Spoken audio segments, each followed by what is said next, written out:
Assalamualaikum warahmatullahi wabarakatuh. Kami dari kelompok 11 ingin mempresentasikan audit dan pengawasan bank syariah.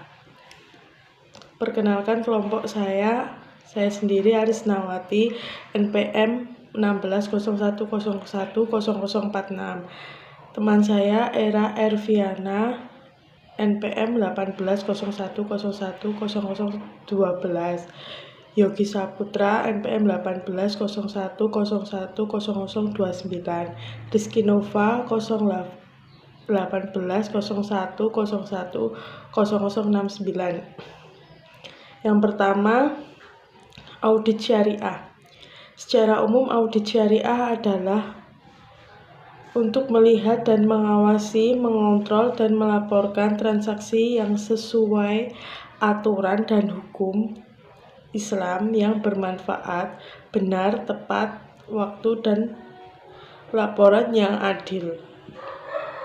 Audit syariah dapat dimaknai sebagai suatu proses untuk memastikan bahwa aktivitas yang dilakukan oleh institusi keuangan Islam yang tidak mendengar syariah atau pengujian keputusan syariah secara menyeluruh terhadap aktivitas bank syariah.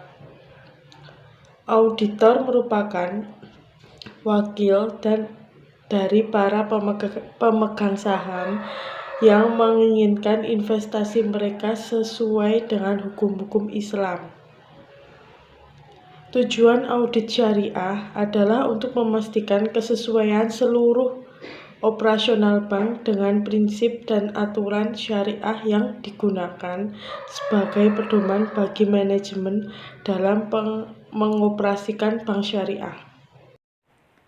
Yang selanjutnya yaitu tugas audit bank syariah. Hal-hal yang perlu dilakukan oleh audit bank syariah diantaranya pengungkapan kewajaran penyajian laporan keuangan dan unsur kepatuhan syariah, memeriksa accounting dalam aspek produk, baik sumber dana ataupun pembiayaan, pemeriksaan distribusi profit, pengakuan pendapatan cash basis secara real, pengakuan beban secara accrual basis dalam hubungan dengan bank koresponden depository, pengakuan pendapatan dengan bagi hasil. Selanjutnya pemeriksaan atas sumber dan penggunaan zakat. Dan yang terakhir ada tidaknya transaksi yang mengandung unsur-unsur yang tidak sesuai dengan syariah. Yang selanjutnya yaitu standar auditing AAOIFI. AAOIFI yaitu Accounting and Auditing Organization for Islamic Financial Institution, yang merupakan sebuah organisasi yang mengeluarkan dan mengesahkan standar audit yang berlaku pada lembaga keuangan syariah, termasuk bank yang kemudian banyak diacu di berbagai negara. Standar auditing AAOIFI ada 5. Yang pertama yaitu terkait tujuan dan prinsip. Tujuan dari sebuah audit laporan keuangan yaitu untuk memungkinkan auditor menyampaikan opini atas laporan keuangan tertentu dalam semua hal yang material dan sesuai dengan aturan dan prinsip Islam.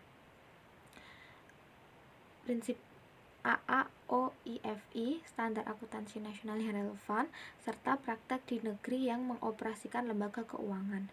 Adapun prinsip profesi meliputi kebenaran, integritas, dapat dipercaya, keadilan dan kewajaran, kejujuran, independen, objektivitas, kemampuan profesional, bekerja berhati-hati, menjaga kerahasiaan, perilaku profesional, dan menguasai standar teknis.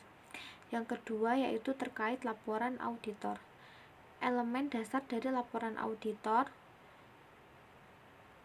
yaitu judul, alamat, paragraf pembukaan atau pengenalan, cakupan paragraf atau gambaran dari audit, acuan ASIV, dan standar nasional yang relevan atau praktek. Uraian pekerjaan yang dilakukan auditor. Paragraf opini berisi sebuah ungkapan opini tentang laporan keuangan, tanggal laporan, alamat auditor, dan tanda tangan auditor.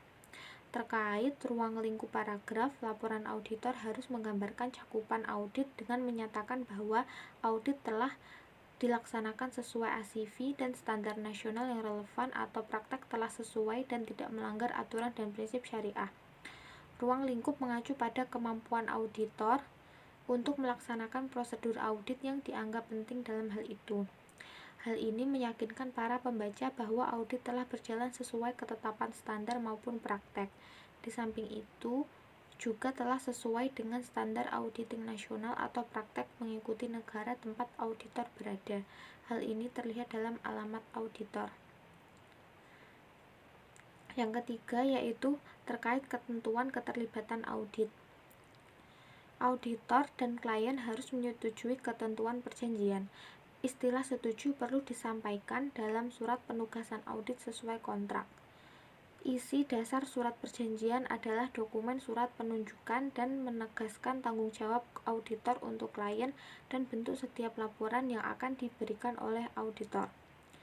Yang keempat yaitu berkaitan dengan Syariah Supervisory Board, yang intinya berisi penunjukan, komposisi, dan laporan DPS atau Dewan Perwakilan Syariah. Dan yang terakhir yaitu berkaitan dengan tinjauan syariah atau syariah review. Syariah review merupakan sebuah pengujian yang luas dari kepatuhan syariah sebuah lembaga keuangan syariah dalam seluruh kegiatannya.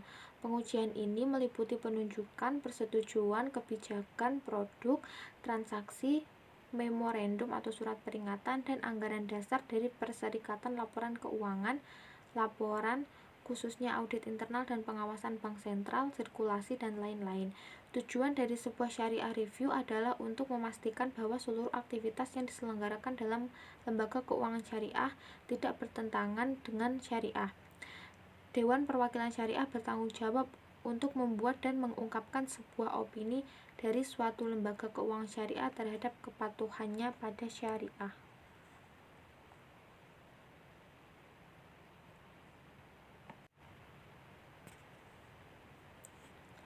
Yang selanjutnya yaitu audit syariah.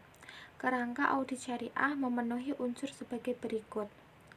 Yang pertama, audit syariah dilakukan dengan tujuan untuk menguji kepatuhan perbankan syariah pada prinsip dan aturan syariah dalam produk dan kegiatan usahanya, sehingga auditor syariah dapat memberikan opini yang jelas apakah bank syariah telah diaudit tersebut syariah compliance atau tidak. Yang kedua, audit syariah diselenggarakan dengan acuan standar audit yang telah ditetapkan oleh AAOIFI. Yang ketiga, audit syariah dilakukan oleh auditor bersertifikat SAS atau sertifikasi akuntansi syariah. Dan terakhir, hasil dari audit syariah berpengaruh kuat terhadap keberlangsungan usaha perbankan syariah dan kepercayaan seluruh pihak atas keberadaan lembaga keuangan syariah.